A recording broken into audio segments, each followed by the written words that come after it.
and welcome to this, the first of what will be a regular series of podcasts from Kinghorn Electric Vehicles.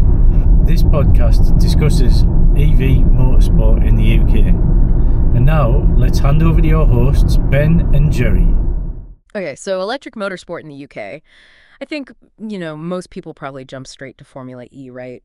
The big city races. Yeah, that's definitely the most visible part of it, but there's actually a lot more happening, isn't there? Exactly. It's this surprisingly, rich sort of ecosystem. Everything from, electric drag racing. Which is pretty wild. To kids just starting out in electric karts, even electric rallying. It's really diverse. Mm-hmm.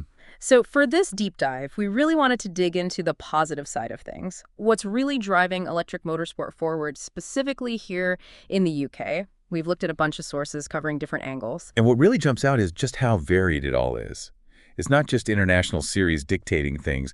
There's this real grassroots energy. Yeah, bubbling up from below, which feels, quite healthy, sustainable. Definitely signals a strong base, I think. So let's start right there, at that grassroots level. With the kids, Motorsport UK, they're doing something pretty interesting. They're introducing an electric powertrain option for the Bambino kart class. That's for, 6 to 8-year-olds? Yeah, the entry point, basically.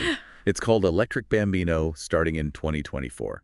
And the key thing seems to be that these electric karts, performance-wise, they're meant to be right up there with the petrol ones. Right, and that's crucial, isn't it? Yeah. So the kids are focusing purely on, learning to drive, the fundamental. Not wrestling with completely different kit. Exactly. It levels the playing field skill-wise. And, getting them familiar with electric power right from the start. That could be a big deal down the line, couldn't it? Like building an intuitive understanding. Potentially gives the UK a bit of an advantage for future electric racing talent, yeah. And it's not the only thing happening in junior electric karting. There's this FAT karting league. Ah, yes, with the F1 design karts. That sounds pretty high level. It does. Co-founded by Rob Smedley, the F1 engineer, right? And Ferdy Porsche. Okay, serious names involved then. Yeah. And they cover ages 5 to 17. What really caught my eye was the arrive and drive model. Mm-hmm. Makes it way more accessible. No need to own and maintain your own kart. Fixed costs, too, I think. Exactly. Plus, the prizes are, significant. We're talking a fully funded Formula 4 seat. Wow. Okay, that is a proper pathway. That's a huge carrot for young drivers. Definitely. When you say high-tech karts, though, what kind of F1 level thinking are we actually seeing trickle down? Well, you'd expect things like sophisticated battery management for consistent power, maybe regenerative braking tuned for karting. Right. And really precise motor control, throttle response, stuff honed in F1, now available to, a 7-year-old. It's pretty cool. And that arrive and drive aspect really helps get that tech into more hands. Yeah, democratizes it, essentially. Staying with the theme of youth and tech, the Green Power Education Trust. Right, the UK charity, focusing on STEM. Yeah, science, technology, engineering, maths, for ages 9 right up to 25. And they do it by getting them to design, build, and actually race their own electric cars. Yeah. In different classes, Formula Goblin, Formula 24, 24 Plus, and the big final is at Goodwood each year. That's a great venue, really prestigious. It is, and they've got events planned across the UK for May and June 2025. What's really good about Green Power, I think, is that it's not just racing. It's the whole engineering journey. Yeah, the design, the build, teamwork, problem solving. Exactly. All centered around EV tech. It's practical learning.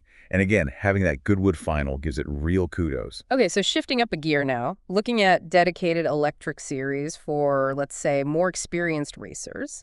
There's the AMP-EEMX Sparks British Masters. That's electric motocross. Right, a 6-round UK series, attracting riders from outside the UK too, apparently. And they have this AMPD Bikes Challenge. If you finish highest on one of their bikes across the series, you win a new one. Ah, clever marketing baked into the competition. Yeah, they've got rounds mapped out for May through September 2025, plus a warm-up event. So a proper structured championship for electric off-road. And having a dedicated e-motocross series like that, it really shows the market maturing, doesn't it? It gives riders and the manufacturers a place to prove the tech in, tough conditions. And then for the circuit racers, the single-seater fans. Formula Foundation E. Right, from the BRSCC, a fully electric single-seater program here in the UK. They've got their own car, the FFE1. That's a significant step. putting electric into that traditional single-seater ladder. It feels like it, yeah, integrating it properly. Absolutely. Single-seaters are, often seen as the main path for upcoming talent. So having an electric option there, it really legitimizes the technology within that core motorsport structure. Now let's talk about innovation, specifically grassroots innovation, the story of Black Current. The electric Beetle, built by the Young brothers. Yeah, an amazing independent project. They're on their 4th version now, Black Current Figay. And they've achieved some incredible things with basically no big sponsors, right? Exactly. Black Current III was, for a time, the world's quickest full-bodied EV. Did an 8.28 second quarter mile at 159 mph. That's seriously quick. And the new one, Black Current 4, just set a record, didn't it? An NEDRA XS record. Yeah, 8.042 seconds at almost 165 mph at Santa Pod. Okay, for those of us not deep into drag racing, what's an NEDRA XS record signify?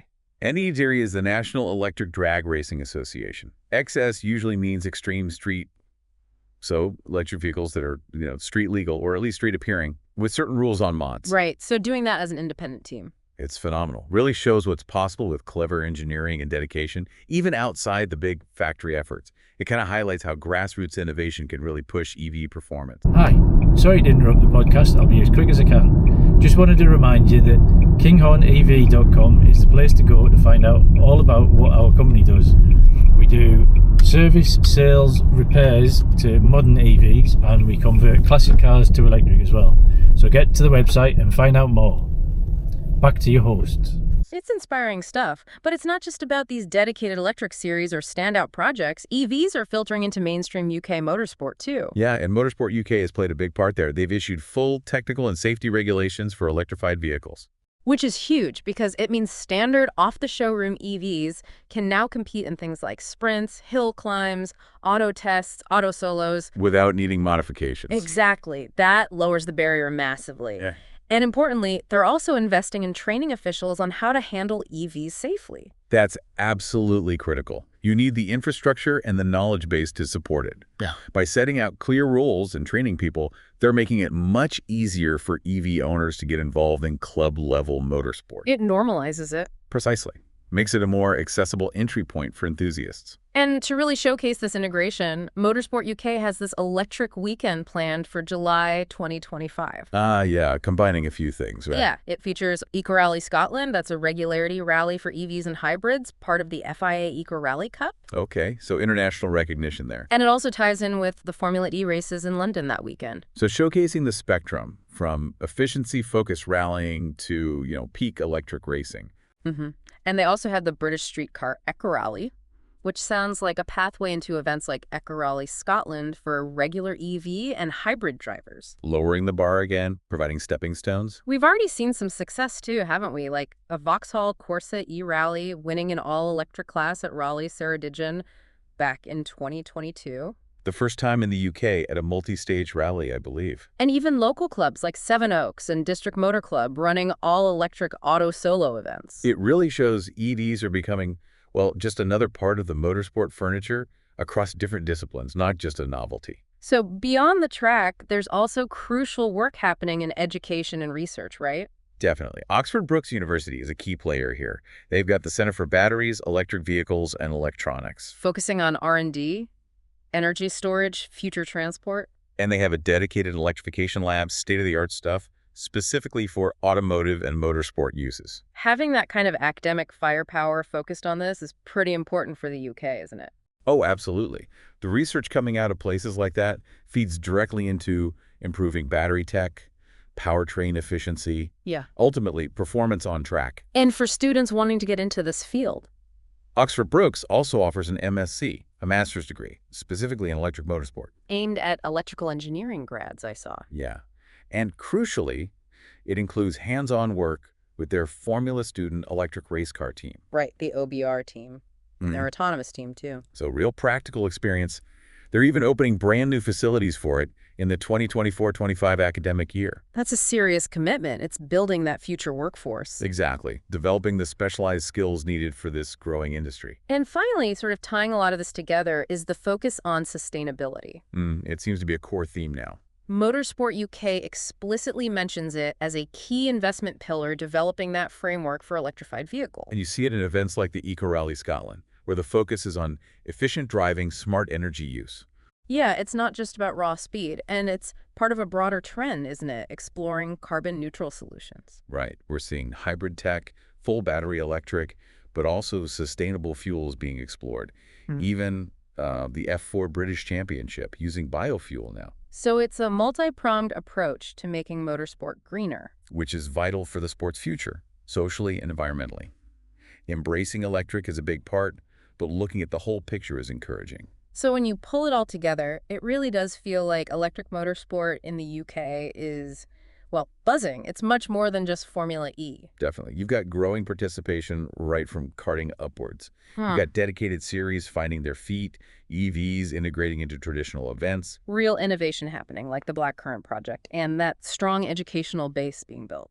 Yeah, the sources paint a picture of a really vibrant, expanding scene, lots of positive energy, lots of opportunities emerging. For young drivers, amateurs, professionals, it seems quite dynamic. It does. It points towards a pretty exciting future, I think. Which does make you wonder, doesn't it? With all this momentum building, specifically here in the UK, what are the knock-on effects going to be? For the wider UK automotive industry, for motorsport engineering. Yeah.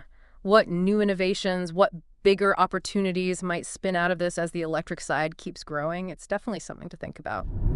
So, what did you think of that? Ben and Jerry were fantastic, weren't they? I'll let you in a little secret. Ben and Jerry are actually AI bots, if you like. I did all the research on that episode, and we then compiled it, gave it to an AI program, and that created the voice, including all the kind of the pauses and ers and jokes backwards and forwards. And I just wanted to see what you thought of it. So please comment down below and let us know what you thought. This first podcast is only on YouTube. If it's something that you quite like, then we'll do it regularly. It's kind of once a week or something. And we'll also put it on your favourite podcast platforms as well. So let us know what you think.